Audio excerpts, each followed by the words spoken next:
The classroom buzzed with early morning chatter, the kind that fills the air before the bell rings. Laughter bounced off the walls as students swapped notes, jokes, and glances. In the middle of it all sat Alina, quiet, unassuming, with a neatly packed bag and a faded notebook open in front of her. Her hair was tied back in a simple braid, and her eyes remained fixed on the chalkboard as if preparing herself for a battle no one else could see. She wasn't one of the popular students. She wasn't even one of the noticeable ones. No dramatic entrances, no flashy clothes, no loud opinions, just present, invisible in the way that quiet brilliance often is in places that prefer noise over depth. When Mr. Carson entered, tall, brisk, sleeves rolled and confidence radiating from every step, the class snapped to attention. He was known for being tough, brilliant, and blunt to the point of cruelty, and he didn't believe in sparing feelings. He scanned the class and then, as if on cue, his eyes landed on Alina. "You again. I see you've managed to keep the same notebook from last semester," he said, half smirking. Some students snickered. Alina didn't respond. She didn't need to. Carson continued. "Let's start with a little challenge, something simple just to wake up your sleepy minds." He turned to the board and scribbled a long equation, one of those riddles in numbers, filled with variables, fractions, and parentheses stacked like a puzzle. Something messy, something designed to confuse. "Anyone?" he asked, turning back around. No hands, just silence. "Didn't think so. This one's beyond your pay grade." He chuckled, pleased with himself. Then, softly from the back, "May I try?" Heads turned. Alina. Mr. Carson raised an eyebrow. "You?" She nodded. The room shifted. This wasn't how the day was supposed to start, but neither was what came next. Mr. Carson tilted his head, clearly amused. "Be my guest," he said, stepping aside and handing her the chalk like it was part of some elaborate joke. The class leaned forward in their seats, expecting a stumble, maybe even a breakdown. A few whispered bets were placed under breath. No one, not even the quiet ones in the back, believed she could solve the mess on the board. Alina walked up slowly, the sound of her footsteps oddly loud in the suddenly quiet room. She didn't look at anyone, just the board. Her fingers gripped the chalk, and she stood there for a second, as if listening to the numbers talk back. Then she started writing. Not tentatively, not with hesitation, but with deliberate smooth strokes, canceling terms, simplifying brackets, rearranging expressions. The room watched, confused at first, then increasingly transfixed. Mr. Carson's smile faded a little. She wasn't guessing. She was calculating. She wasn't fumbling. She was flying. The problem, intentionally built to trap the mind, was unraveling under her hands like thread from a tangled skein. She skipped unnecessary steps, leaving behind only the essential logic. It wasn't flashy. It wasn't dramatic. It was just correct. In less than 2 minutes, she placed the chalk down on the ledge and stepped back. Silence. Mr. Carson stepped forward, scanning the board. His eyes darted over every number, every line. His brows furrowed, then lifted. He ran a hand down his chin, stepped back again, and looked at her. "That's correct," he muttered, the words thick in his throat. A gasp rippled through the room. No one moved. No one laughed. Alina said nothing. She just walked back to her seat, calm as ever, and opened her notebook like the moment hadn't even happened. But it had, and everyone knew it. The girl no one paid attention to had just cracked the code the teacher had used to remind them they weren't good enough. And she did it, without raising her voice, without showing off. Only truth and chalk and a quiet brilliance the room couldn't unsee. The shift in energy was immediate and irreversible. Where there had once been mocking smirks and sidelong glances, now there was silence. Not the dismissive kind that came from boredom, but the stunned kind that follows an unexpected storm. Alina's classmates didn't know what to say. Even those who'd never spoken to her before now found themselves watching her from the corners of their eyes, unsure whether to feel impressed or embarrassed for ever having underestimated her. Mr. Carson, for his part, tried to recover. "Lucky guess," he muttered, though even he didn't believe his own words. He turned to the board and erased the equation quickly, as if wiping away the memory would also erase what had just happened. But it didn't. When the next problem came up, Mr. Carson didn't call on anyone. He didn't ask for volunteers. He solved it himself, quietly and without flair. The classroom, once a stage for his theatrical put-downs and intellectual showboating, now felt smaller, dimmer, less certain, because the girl he had mocked had done what no one else in the room could. The rest of the period passed in a blur. Students wrote notes. Some snuck glances at Alina, who remained focused as if nothing out of the ordinary had happened. She didn't gloat. She didn't even smile. She just worked, precise, calm, steady. After class, as students filed out, a few lingered near her desk, not to mock her, not to whisper, but to ask her questions about the method she used, about the equation, about her. Alina answered softly, clearly, without condescension. She wasn't just smart. It was mastery, and he had no idea how long she had been hiding it, or how many others like her he had dismissed, insulted, or ignored over the years. But he knew one thing for sure. He would never forget her name again. Word spread faster than gossip ever could. By lunchtime, students from other classes were already whispering about what had happened in Mr. Carson's math period. Some claimed she had solved a graduate-level equation.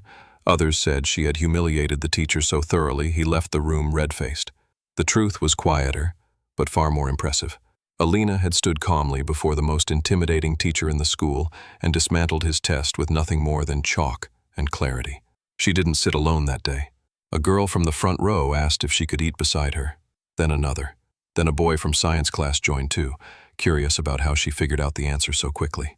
Alina responded kindly, answering every question, even offering to show them shortcuts if they wanted. But she never bragged. She never mentioned Mr. Carson. It was as if solving the problem had meant something deeper to her, something that had nothing to do with showing off. In the teacher's lounge, however, the mood was tense. Mr. Carson sat quietly in the corner, sipping black coffee while a few other teachers exchanged uncertain looks. It was rare to see him rattled. Some even joked about it, but no one laughed too loudly, because deep down they knew what had happened. A student he had overlooked had reminded them all that brilliance didn't always come with noise or top grades or perfect attendance.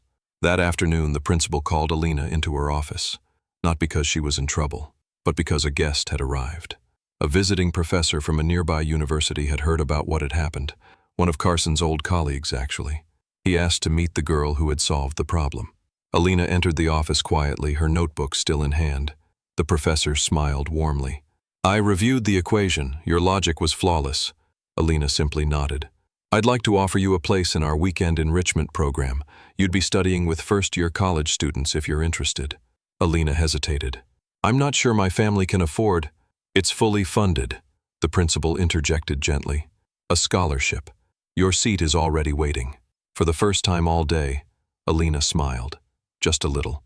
Outside the office, students waited for her, not because they wanted answers to a problem, but because they now saw her as something else entirely.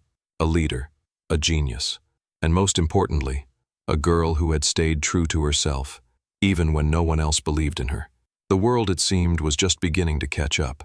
The next few weeks felt like stepping into a new world. Every day brought small, quiet changes. Teachers began calling on Alina more, not with doubt in their voice, but with curiosity. Students who once rolled their eyes at her now leaned in to hear what she had to say. Even Mr. Carson's demeanor shifted. He no longer filled the classroom with sarcastic barbs or condescending remarks.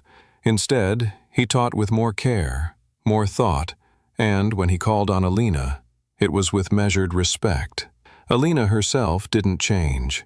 She still came to school in the same plain clothes, carried the same weathered backpack, and took notes in the same worn notebook. But something within her had settled, a quiet confidence, the kind that doesn't scream for attention but holds space with quiet power. Outside the classroom, the weekend program at the university became her second home. There, surrounded by students older than her, Alina thrived. Her thoughts, once scribbled in solitude, were now welcomed in group discussions and chalkboard sessions. Professors noticed her. Some asked her to stay behind to talk through complex problems. A few even asked for her perspective when designing their assignments. One Saturday afternoon, during a session on algorithmic theory, a professor paused after Alina offered a different proof method. "You know," he said thoughtfully, "you think like someone who's going to rewrite the rules one day." She didn't blush. She didn't deflect. She simply nodded and continued. Meanwhile, back at school, something unexpected happened.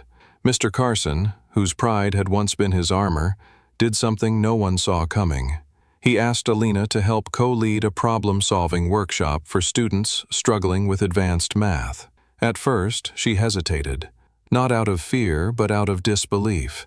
This was the same man who had once humiliated her in front of a classroom. But then she thought of the other students, the ones who were afraid to raise their hands, the ones who had been told, directly or indirectly, that they weren't good enough. She accepted. The workshop filled quickly. More students signed up than the classroom could hold.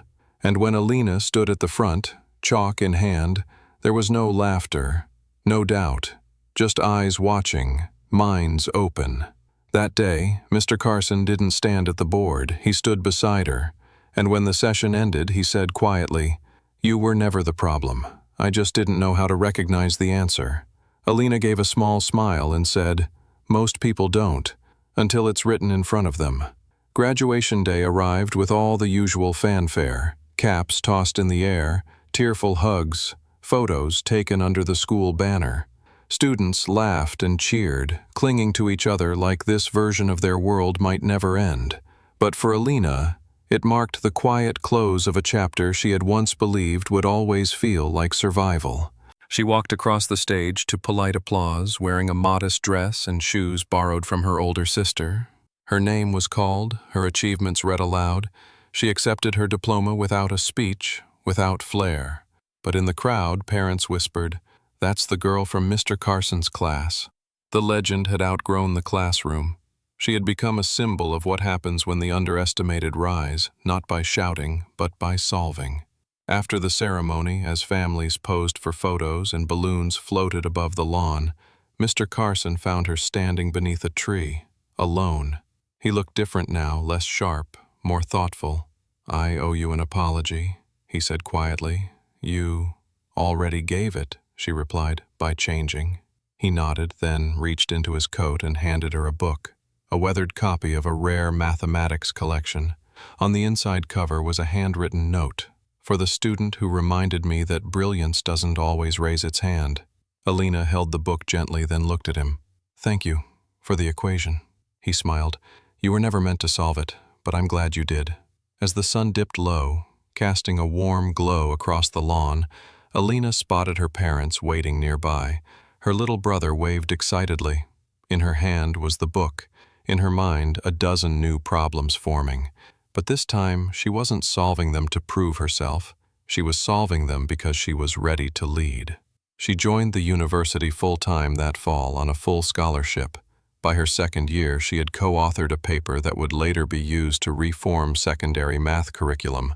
By her third, she was mentoring students of her own, kids who sat in the back, stayed quiet, and carried brilliance like a secret. And years from now, when someone would ask how it all started, she'd simply say, "One teacher underestimated me. One equation changed everything. And the rest, well, I wrote it myself."